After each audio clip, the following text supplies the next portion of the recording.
Well, the year was 1991. My parents had recently separated, and as I was heading down south constantly to go see my mother, I noticed something was changing. Something was growing. The government was actually starting to invest money in four-laning Highway 69 further north, but only doing 10 to 20 kilometers at a time. This went on for about 3 or 4 years, and then all of a sudden, it started taking 2 to 3 years to do them, and the sections got smaller and smaller, and then we'd go years between anything happening. My home city ranks number 3 for GDP for the province of Ontario. And yet, even though it's been over 100,000 people since the 1950s and ranked in one of the top 10 biggest cities in the entire province, let's just say up until the mid-70s, it still has never had a proper infrastructure built to it. There is no 4-lane highway heading to it. Why? Because it's in northern Ontario. But there's another reason why. Because the province of Ontario and the country of Canada still can't agree on what defines a proper infrastructure. There are no set rules in Canada to build interstate systems similar to the United States. Every province has its own governing body and its own way of dealing with what defines expansion of highway systems. And I've come to learn this over my lifetime of traveling back and forth down Highway 69, going to Toronto. Sure, we're now down to 68 kilometers left of 4-lane. But when I was a kid, at 8 years old, when my parents got divorced and they started 4-laning for the first time in 4 years, we had 200 kilometers. I was 8. I'm turning 42 this year. You can't tell me it takes that long to 4-lane 200 kilometers of roadway. So today, AutoLooks is going to take a look at the reason why the province of Ontario is not unlike any other province in the entire country of Canada, and why Canada doesn't have an interstate system.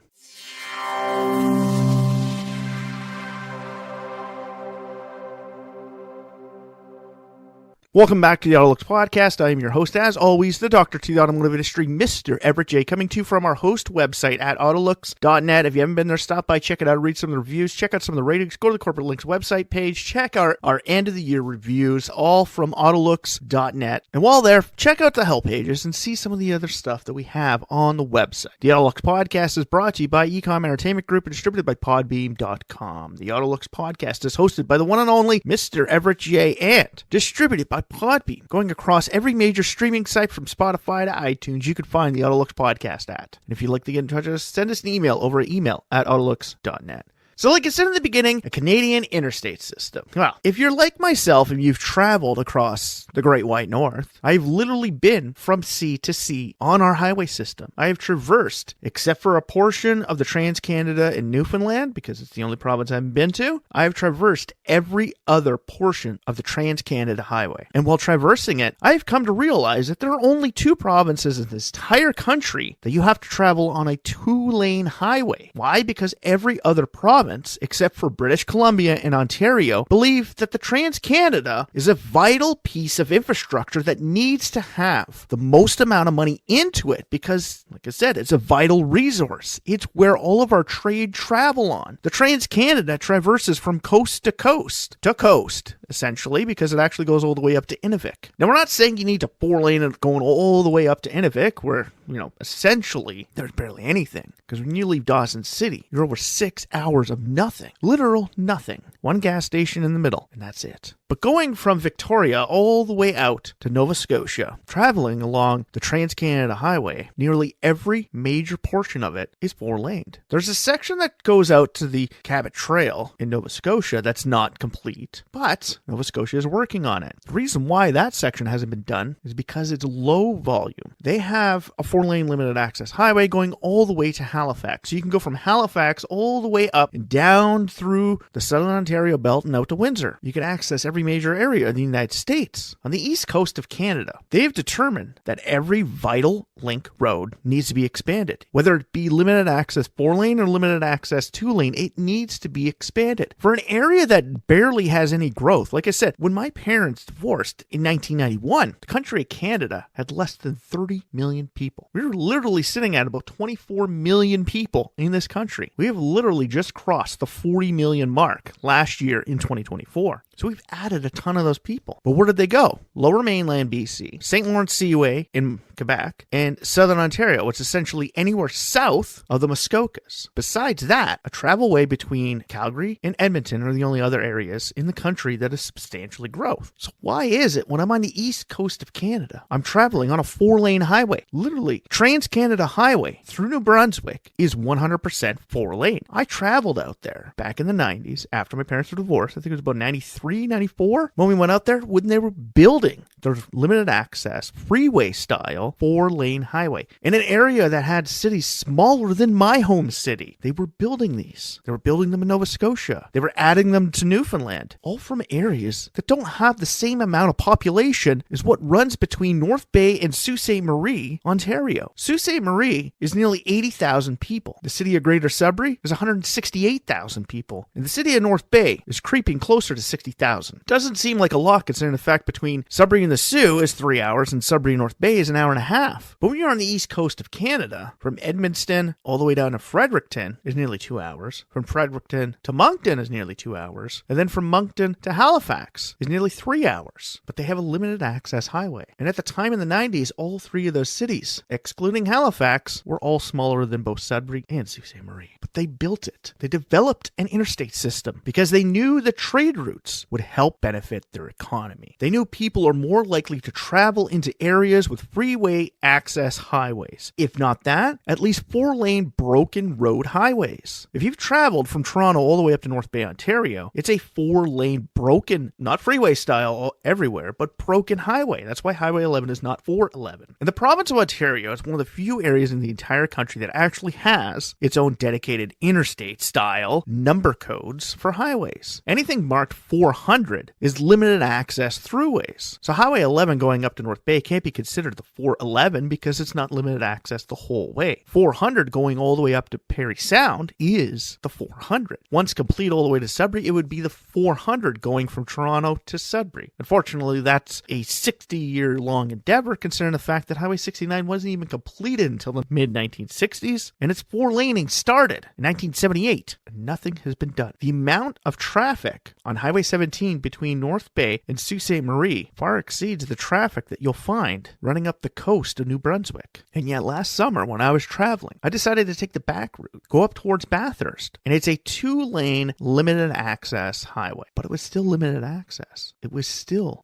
a free-flowing highway, something we don't have in the north. Now the question is, why doesn't Canada have an interstate system? Well, like I said, in 1991, there was only about 8.5 million people in the province of Ontario, which made up a third of the population of the entire country of Canada. Even to this day, Ontario makes up a third of the population of the entire province of Canada, with over 10 million people in our province with a population of over 40 million people. And out of that, over 65% of that population runs between Pickering, Ontario, up as far north as Vaughan, over as far west as Milton, and curling all the way around to Stoney Creek. It's called the Greater Toronto-Hamilton Corridor. It is one megacity. There's nearly over 7 million people within it. If you didn't know this, when you travel through Toronto, the QEW is actually the first limited access highway ever created in all of North America. The Americans basically gave birth to the limited access highway. They showcased it at the New York World's Fair, but Canada was the first to implement it. The QEW was built for the Queen's arrival in the 1950s, long before the interstate system was put into play. But why did the Americans build their interstate system? Yeah, they had the population to base it on, but not everywhere had that population. I've traveled all across the states. I've been to 33 different states. I've only been to one where I haven't been anything around it because I flew to it for my brother's wedding, but every other state I've driven through. I've been through Montana. I've been all the way to the tip of Florida. I've been to every state on the eastern seaboard except for South Carolina. I don't know why. I guess because I-95 doesn't go straight through it.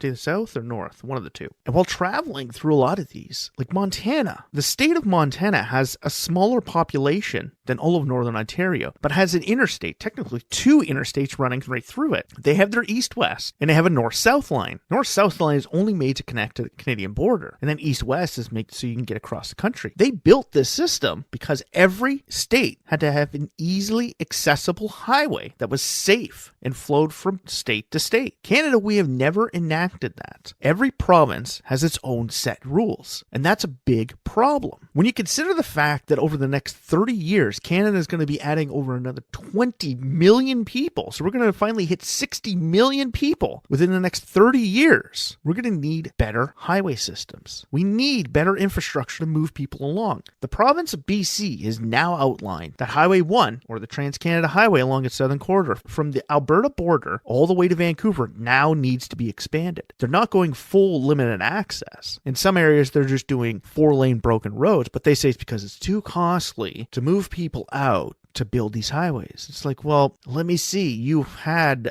60 years to develop this system, but have never done it. I get it. You're traversing through these mass mountains. It's expensive to do it, but there are areas along there that it wouldn't be so expensive. Let's take into consideration Sweden, Norway, or Finland, who have developed massive highways even through their northern corridors. And yet BC, which at one point was one of the fastest growing provinces in the entire country during the 90s. BC was our California. Live in Vancouver, you hardly ever see snow unless you go to the mountains. It was more temperate climate compared to the rest of the country. So a lot of people went, but they didn't build a limited access highway because they said it would take away from their natural aspect of their environment.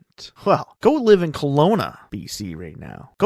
Just go onto Google Maps and go over top of Kelowna and see how a city, one of the fastest growing in the country, what type of infrastructure it has for the movement of people and goods. See, people always see interstates and big highways or freeways in cities as a major investment that's just going to make it so that people want to urbanize everything. Well, there is some part of that because as they built them in California during the 1950s, they urbanized all the valley areas and more people moved out and out and out and out. And eventually you got this mass urbanization where tons of people had to just utilize their vehicle and their vehicle only. We get that. That's the reason why the city of Vancouver has been so reluctant to build brand new limited access throughways. They now have a dedicated transport route going north-south because essentially going north-south, coming off the Trans-Canada Highway and having to go to the States, you have to travel along surface roads to make crossovers to get down there. There is no freeway access unless you actually take the transport route, which isn't even fully limited access. But what happens when you don't have systems like this? I see it all the time. Just this past week, being wintertime, we had a snowstorm. It was very close to the city of North Bay. And Highway 17, running between Sudbury and North Bay, there are sections of it that if it gets shut down, you got to go way out of your way. I'll put this into my perspective. Where my parents live, just west of Sudbury, about an hour west, there's a certain section where the highway has no way to go around it. So for a section, roughly about 20 kilometers, crossing the Spanish River, if there is an accident there, or if the bridge collapsed, the only way around it is to go all the way to Bruce Mines, take a highway all the way up to Highway 101, cross over towards Timmins and come all the way back down. An hour-long drive into the city of Sudbury in the middle of wintertime will take you nearly 8.5 hours if you had to go out of your way because the bridge was out. This past week, when Highway 17 was shut down, you had to drive all the way down to Highway 69 to go all the way around it. You added 2.5 hours to your trip. I had a boss that was coming to work once.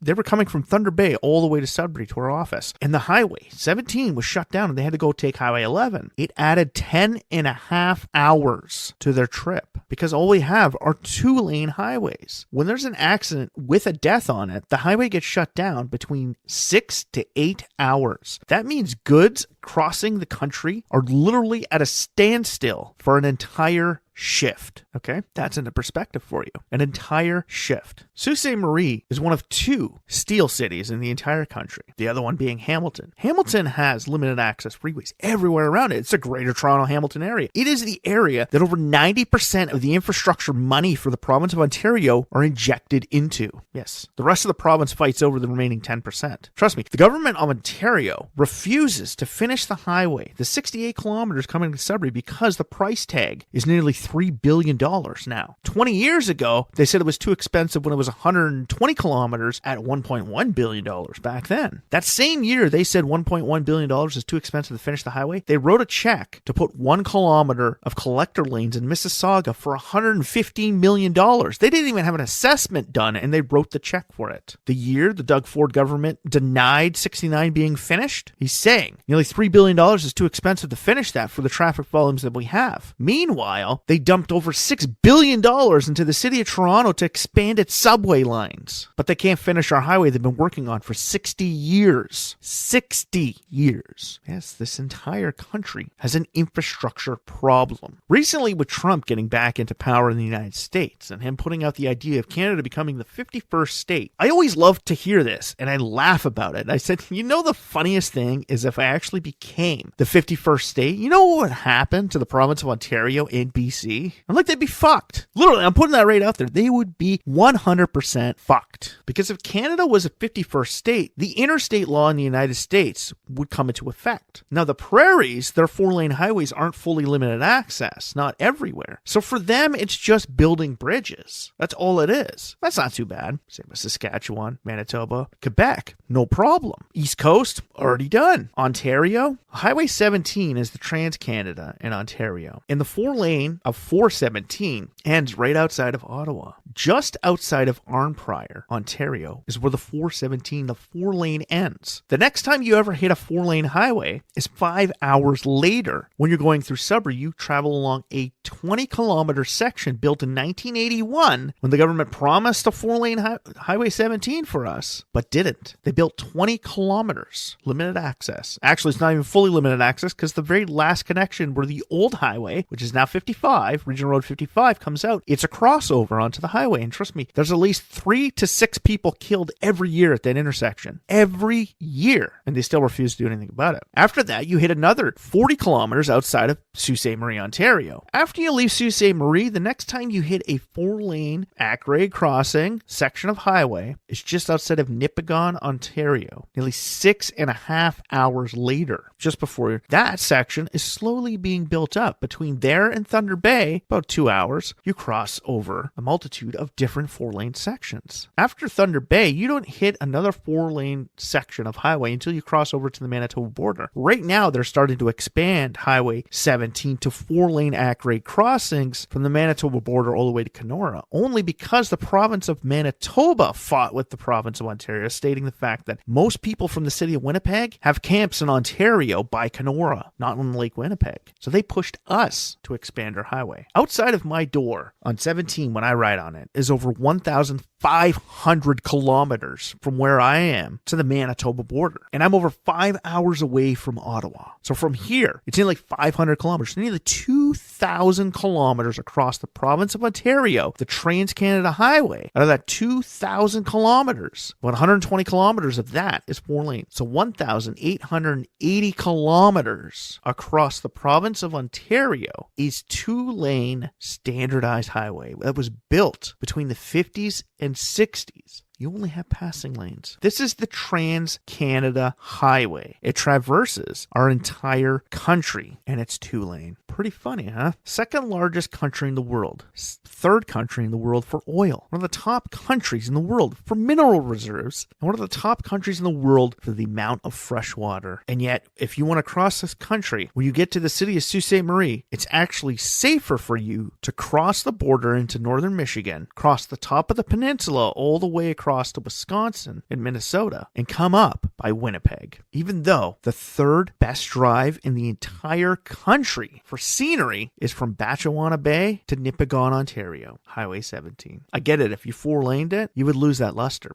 But I'm not saying 4-lane it. I'm saying you need to create a 2-lane dedicated highway. Transports need a direct route and nothing that's too close to the lake. If they were pushed further back into the mountains on a standard 2-lane transport rated highway, essentially a 1+2 highway like they have in northern parts of Norway, Sweden, and Finland, you can make it safer. But that would be building proper infrastructure. Something that both the province of Ontario and British Columbia will never do. Now think about it. How much would it cost to 4-lane 1,880 kilometers in today's value across the complete Canadian Shield? The easiest parts of that entire section to 4-lane are between North Bay, Ontario and Sault Ste. Marie. There's a small section east of the city of Sudbury where you travel through hard rock, but the rest of it is lower level rock and farmland, which you can easily and cheaply 4-lane. Canada is stuck in a major infrastructure deficit. We've added more people in the past decade to our country than we ever have in our entire history. Unfortunately, in this country, we push everybody towards 5 major cities: Montreal, Toronto, Ottawa, Calgary, or Vancouver. There's a lot more to Canada than just these 5 cities. And out of all those cities, only 2 of them have ever built proper infrastructure: Calgary and Montreal. Montreal is now realizing that it needs to build better infrastructure within its system. It now needs to build HOV lanes and light rail transit because all of its main limited access highways were built at a time that it was then the car was king, but public transit wasn't. Now they're learning public transit needs to be increased. The city of Calgary's already been on top of that. Now they just need to expand their highway. You see, the United States realized during the 1950s, before they developed their interstate system, that more and more goods were being shipped by truck. The trucks were faster than shipping by train. Shipping by train is cheaper across longer distances. Trust me, the best thing you can do if you want to ship across the country of Canada is when you get stuff to either North Bay or Sudbury, put it on a train and ship it all the way to Manitoba. Once it hits Manitoba, put it on a truck and ship it somewhere else. You have to remember, along the Highway 17 corridor, or the Trans-Canada Highway in Northern Ontario, along that portion, it's roughly about 670,000 people in 4 major cities. There's over 100,000 other people that ride along Highway 11. But consider the fact that when you get to those major cities, all you need to do is just have a few trucks go out. Hell, even from the city of Sudbury, an intermodal facility there to Thunder Bay would take so much more off of our highways. But we still don't utilize rail systems in this country to its proper benefit. The country of Canada relies so much on truck transportation, and yet the infrastructure that the trucks have to travel across in this country, in some areas, is from the 1960s at the newest point. When you hit the prairies, it's 4-lane at-grade crossing highways from there pretty much to just outside of Calgary. Most major cities have limited access freeway style, but besides that, most of them are at-grade, but they are 4-lane highways. Sure, you have to slow down while you're in small towns for traffic lights because some of them don't have bridges and you have to slow down. But besides that, when you have a snowstorm, you're not directly head-on with somebody else. And yet also, when they're out in the prairies, there's a lot more roads. So when one road gets closed, it's like Southern Ontario. When one road gets closed, there's another road to take it. You lose 15 minutes of travel. That's it. But in select areas of this country, when the roads are shut down from bad weather, they're shut down and trade does not move. The city of Sudbury, the government has actually put it out. We're the 3rd highest GDP out of every major city in the entire province, with only the city of Toronto and the city of Guelph per capita GDP is higher than us. We outrank Ottawa and Hamilton for GDP per capita. Like per person in the city of Sudbury is worth more, our full GDP, gross domestic product, for the entire country than cities with 4 times more population than we have. It's kind of funny. And yet our GDP rides on the fact that when we ship stuff out, it may not get there on time. The funny thing is, I know this firsthand from jobs I've worked throughout my life trying to plan around getting stuff delivered. I don't know how many times I've had contractors waiting on site for their product to get delivered, and I have to call them and tell them that the truck is literally stuck on the highway. You'll get your material tomorrow. I would never have to deal with a situation like that if I lived in a major city and had proper infrastructure. But Canada doesn't have a National Highway Act. The federal government has never enacted a federal highway act. The last prime minister that even considered it was Jean Chrétien in the 90s. He wanted to create a National Highway Act, making the Trans-Canada Highway a national importance highway that had to be 4-lane limited access everywhere in the country. He was outranked by everyone else. Everyone else in the government said no, like Northern Ontario, certain areas in BC, and even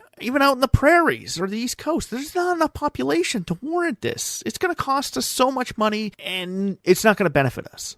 Bullshit. Funny thing is I wrote an article in high school over 20 years ago that talked about the benefits of limited access interstate systems in the United States and how the fact that the interstate system helped build so many big cities. The interstates literally built the economies of so many small towns into small cities. Think about it. Without an interstate going to Mount Rushmore, do you think there'd be any major cities close by? No. Without an interstate running through Montana, do you think anybody in the United States would know where Butte, Montana is? Besides the people that have watched Beavis and Butthead and kind of laugh at, Butthead says butt, peck, and wipe, right? I've actually found them all on a map. No, you wouldn't. You need the proper infrastructure for it. And that's the problem. Our country doesn't. And if we're going to be adding another 20 million people to this country, even though where I live in Northern Ontario is lucky if it's going to get 100,000 people of that 20 million, you still need to develop the proper infrastructure for an entire country to operate as a singular unit. Relying on the American interstate system to move products between Southern Ontario and the Western provinces just means that the Americans are going to stick it to you when it comes to free trade agreements. The Americans know that we need their highway systems to move stuff across this continent. Why? Because our country is too fucking cheap to build a proper infrastructure that we desperately need to move products along.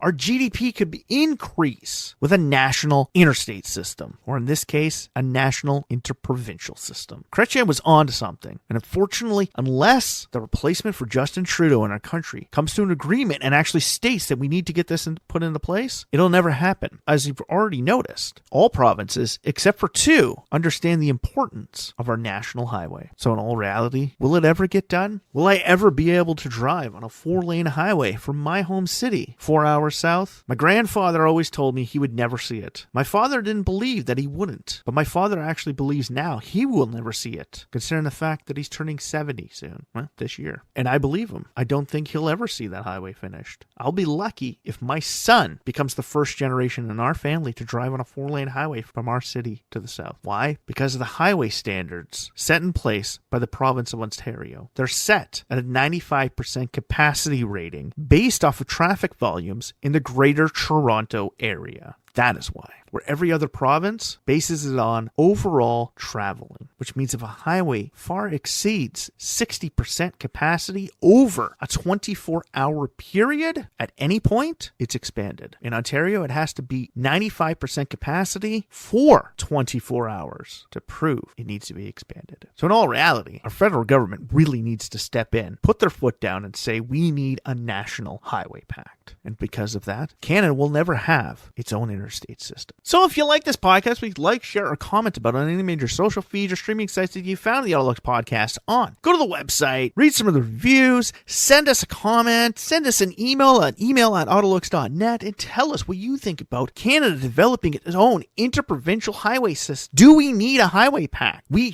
have areas that don't require a big 4-lane highway, but when over 50% of your gross product travels by transport truck and moves across the entire country, we can increase the amount of jobs in transportation alone by creating a national highway pact. Tell me what you think. Send it in the comments, send us an email, and like I said, go to the website, read some of the reviews, check out some of the ratings, go to the Corporate Links website page. Big or small, we have them all. Car companies from around the globe on the AutoLooks.net website. The AutoLooks podcast is brought to you by Ecom Entertainment Group, your distributor at podbeam.com. If you'd like to get in touch with us, send us an email over at email@AutoLooks.net. So for myself, Everett J., the crew over at Ecom Entertainment Group, myself, the owner, the operator, and the host of the AutoLooks podcast and the AutoLooks.net website, strap yourself in for this one fun, wild ride that the lack of an interstate will take us on.